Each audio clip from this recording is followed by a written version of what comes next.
Salmon Run Next Wave is the new and improved PvE cooperative mode in Splatoon 3 that most people didn't think would happen. Of course, the sequel comes with improvements to the original mode, like new boss salmonids, new stages, the egg throw, and brand new known occurrences. These are variations of a wave where the tides change and the sun goes out. This is where the weird stuff happens. Today I will be ranking all of the known occurrences in Salmon Run Next Wave, from worst to best. They'll mainly be ranked by how much fun the event is and how much it changes compared to the basic normal tide. With 10 different known occurrences to go over, let's begin with the rankings.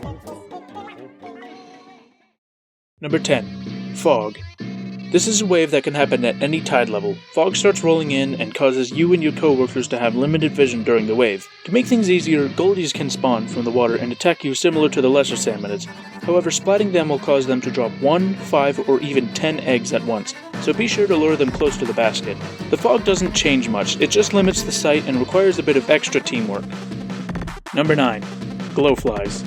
In this wave, workers are covered in glowflies, and the salmonids become restless and they rush from the waters to swarm whoever has the glowflies. The only salmonids that spawn are chum and goldies, and the goldies drop 3 eggs. However, they scatter in random places close to where the goldie was splatted. They don't drop in a normal triangle pattern. Some strategies are to paint walls, use specials, and stick together. Painting walls allows you to be out of reach of the salmonids until they start jumping up at you. Most specials are crucial to this wave: Booyah Bomb, Inkjet, and Wavebreaker.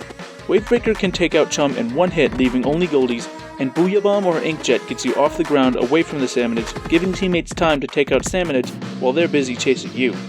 And sticking together is pretty self-explanatory. This was one of my favorites in Splatoon 2, and this is so low because teammates seem to struggle in this wave. The salmonids seem to be buffed, and the Switch could barely handle this wave because the frames are likely to drop heavily due to all the salmonids. I hope they decrease the salmonids so the frames don't drop this heavily.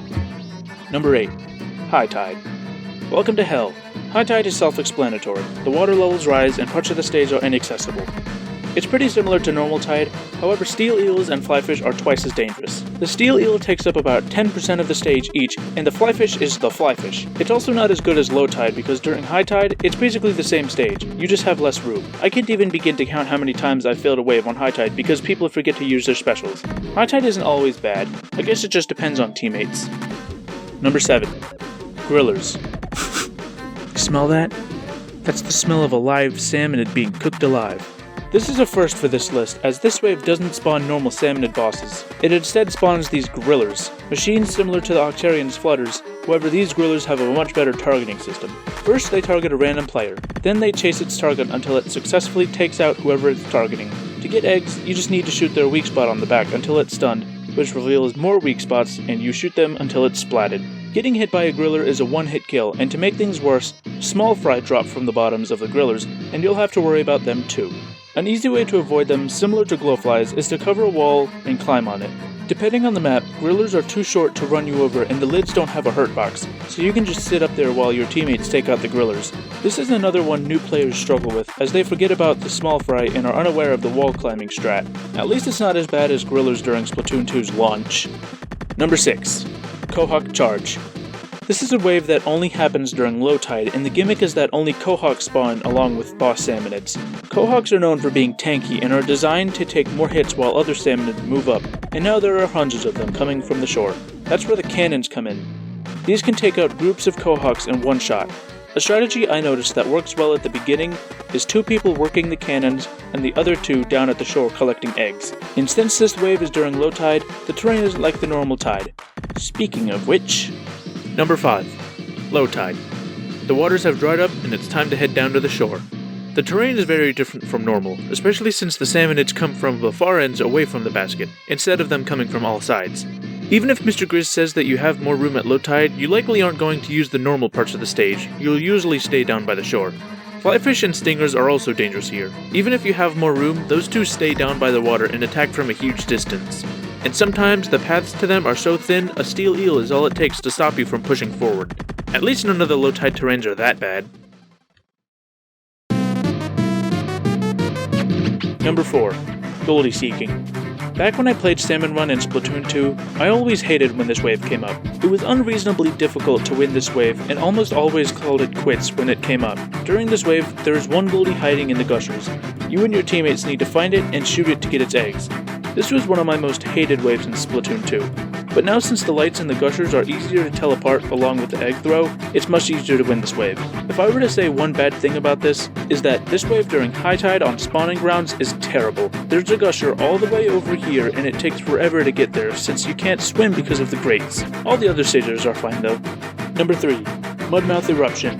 This is a mudmouth, a sewer monster that's just a chum that got stuck inside the pipes. These things begin to pop out of the gusher spots when the wave starts, and it will spit out small fry and chum in large portions before waiting and doing it again.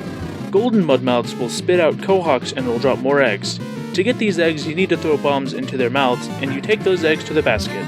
This is considered to be one of the free waves, where you will likely double the required quota for the wave. This wave does have its flaws though, stuff like this. When the game first launched on Gone Fission Hydro Plant, mudmouths would move sporadically around the stage and was pretty much an automatic loss. Thankfully this was fixed and now people can enjoy this wave without stuff like that happening. Number 2. Mothership. This is another free wave that has players shoot down chin hooks coming from the Mothership, a massive flying ship made of fish crates hovering over the water. These chin hooks drop smaller crates filled with these lesser salmonids, and you need to shoot the chin hooks before they drop a crate. Taking out a chin hook will destroy it and the box it's carrying and drop a single egg, but hundreds of chin hooks fly down every time, so you should get plenty of them. Next, the Mothership itself. This thing has a nozzle on the bottom and uses it to fly above the basket and suck eggs out of the basket. This thing isn't too dangerous, as long as you and your teammates shoot it before it takes away too many eggs. The thing is, if you make the quota and the Mothership takes enough eggs, then you need to get those eggs back, since the Mothership steals the quota. However, this isn't the only wave that sucks. Number 1. Giant Tornado. The tides dry up, thunder crashes, and a tornado appears in the distance. A giant box of eggs falls from the sky along with lesser salmonids, and the egg basket is blocked by a giant boulder, so you have to take the egg all the way up to the main basket. Luckily, each egg is counted as 2, thanks to Mr. Grizz's accounting ability. This is my personal favorite known occurrence, and no, it's not because it's the easiest of them all and allows you to nearly double your quota, it's because of the amount of teamwork needed to get eggs efficiently. One of the best ways is what I call the train method. Once you break open the crate, you throw eggs to each other in a line until the person closest to the basket puts them in. I don't think I've ever failed a wave during this event. A nice detail I like is how there are salmonids flying all over the air in the background, because the tornado is sucking them up. It's such a great idea that truly sucks. Thanks for watching. Let me know what your favorite known occurrence is in the comments. Just kidding, I don't care. Your opinions aren't valid here. Goodbye.